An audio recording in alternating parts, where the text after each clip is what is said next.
Kada sam prvi put otišla kod ginekologa, dakle na prvi pregled, i otvorila vrata, ja sam toliko bila preplašena da me je on samo pogledao i onda je u jednom trenutku rekao: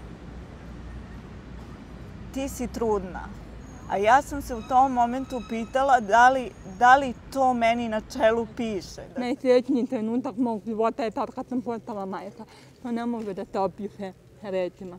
Kada sam bila trudna sa drugom bebom, drugom ćerkom Dušicom, zbog loše procene starosti ploda, rađen je double test na kome se pokazalo da dete, znači da plod ima mogućnost da ima Downov sindrom i lekari su pokušavali da me ubede da takav plod treba da uklonim.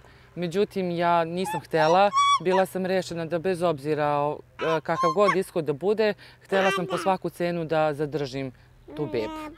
Okolina koja me na jedan način i podržala, a na drugi način izostala je najpotrebnija podrška, to je podrška roditelja koji